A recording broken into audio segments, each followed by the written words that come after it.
Hello everybody, my name is Kat Bowser. I'm your resident fantasy therapist and welcome to my channel. Those of you who are here for the first time, welcome. My name is Kat Bowser. I'm a licensed therapist. I'm also a writer working on my first novel. And on my channel we dig into the psychology behind writing, behind world building, behind characters, because that's how you build a more rounded world. So first off, I would like to apologize that I did not have videos up last week. My computer decided that it was going to take a digger, and it did. So it spent the weekend with my dad getting fixed up. So I will be doing double videos this week to make up for it. So sorry about that. So for this video, I want to catch up on last week's trope diagnosis series. So this is the last sidekick trope that I'm going to be doing before I move on to the next series of tropes that we're going to dig into. So this last one is actually one of my favorites, and I almost forgot about it. So I'm glad that some people brought it up to me. And that is the trope of heterosexual life partners. Okay, so contrary to the name, this trope does not necessarily have to be opposite gendered characters. It can be same gender or opposite gender.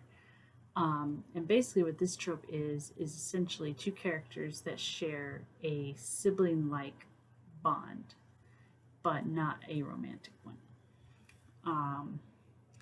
And I think this one is a lot of fun because it ties into the previous trope, the undying loyalty trope, but it's not the same thing. The best way I can think of to describe it is the undying loyalty trope is usually part of the heterosexual life partners trope, but heterosexual life partners trope does not have to be part of the undying loyalty trope. And let me see if I can make that make a little more sense. So let me use the example of, I'll use Frodo and Sam because I used them a lot in the last video talking about the undying loyalty.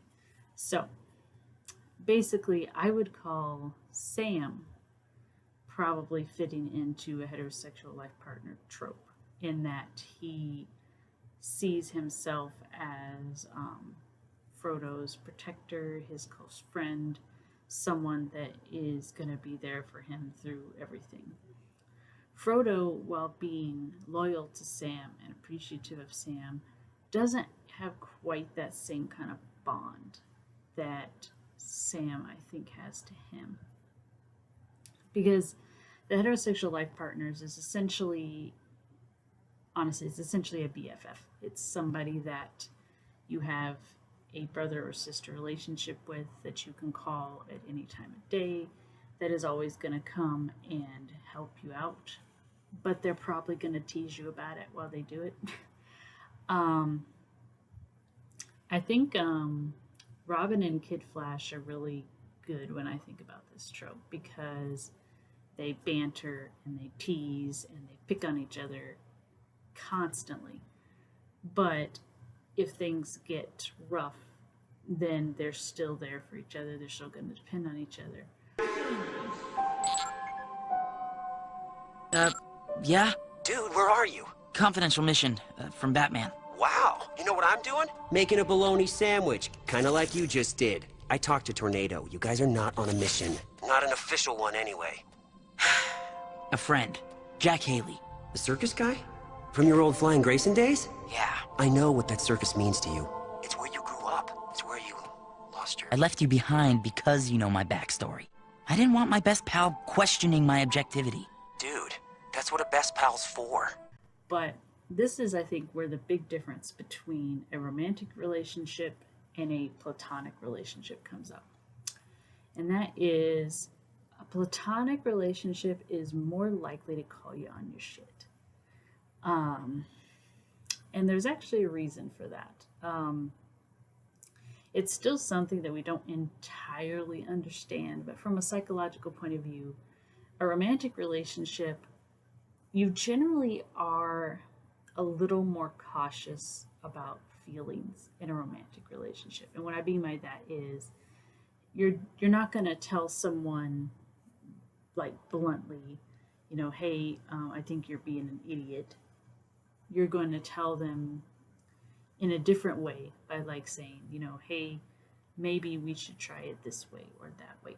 You're usually, and I have to say that because obviously there's exceptions to the rules, but they're usually more sensitive about how they say it.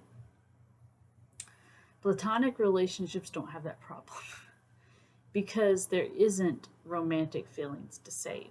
There aren't romantic situations that you have to preserve in a platonic relationship.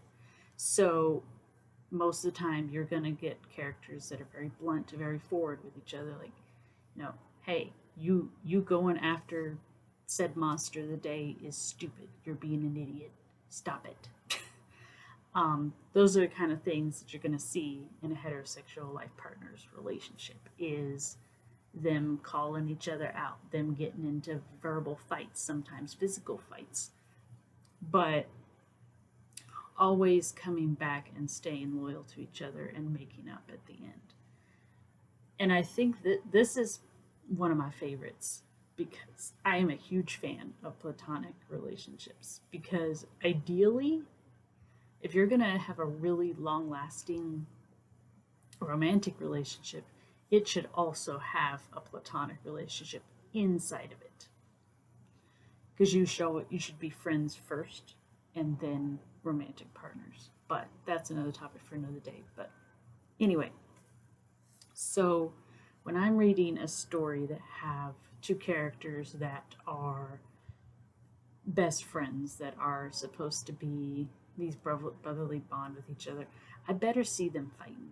I better see them disagreeing. I better see them arguing, because the fact that they can argue and disagree so easily is one of the key points of this trope. A lot of times in other tropes, it's used to kind of show miscommunication, fragility, things like that. In this trope, it's usually done to show the opposite. It's done to show, okay, these characters can fight, not get along, disagree, have these huge blowouts with each other, and yet they still come back and defend each other. And that's the whole point, that no matter what happens, these two are going to come together and they're going to support each other. Another thing about this trope that I don't usually see a lot is that normally if you have a male and a female character in a story and they share this kind of a bond, this close bond, this support of each other, 90 to 95% of the time they end up romantically together. And not saying it's a bad thing, but I am saying that a platonic relationship, in my opinion, is a little more interesting. Mainly because everybody expects them to get together. And again, I'm not against romance in a story. I just think platonic can be a little more interesting. Think about it, if you're in a relationship with someone, you play different roles depending on the type of relationship. In a friendship, in a close friendship, you have very different activities, roles, ideas, ways of communicating than you do in a romantic one. And I personally like to see characters grow from strangers to friends to best friends, as opposed from strangers to friends to lovers. That's just my personal preference, but I think it wouldn't hurt to get a little more of the platonic relationships back into the mix here, because let's just freshen it up a little bit. The other thing I think is important to bring up is this trope really focuses, like I said, on a family-like relationship. And like I've said in previous videos, family is considered generally to be the people that you can be at your worst with, because they're not going anywhere. There is this sense of security that no matter what happens, no matter what you say, no matter what you do, they're going to stick around, and most of the time they do. At least in the sense of this kind of trope. And I like that. I like the idea that you can be like your true self. When you're at your lowest of your low, you can be that with this person, and they're gonna understand it. And even if you unfortunately take out your anger and emotions on them, they're gonna accept, okay, it's not personal, I just happen to be here. And that's actually something that we have to remember in the mental health field where I work in my day job, is that most of the time when people are unleashing all these emotions on you, it's not personal. It's not necessarily something that you did. It's just that they have all these pent up emotions and they have to let them out. And you are available, essentially.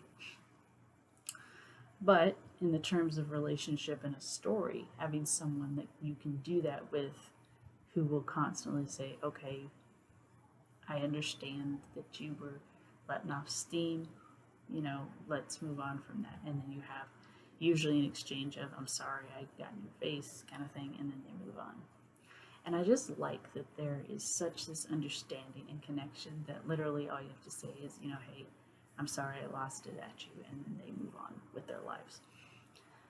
And that can be fun. That can be a nice, fun element to throw into a story. So I wouldn't mind seeing more of this. Alright guys, so that is our last quote-unquote sidekick trope. I think for the month of December, maybe I'll do origin tropes. My husband suggested that, and I kind of like that idea, so maybe we'll play with that a little bit.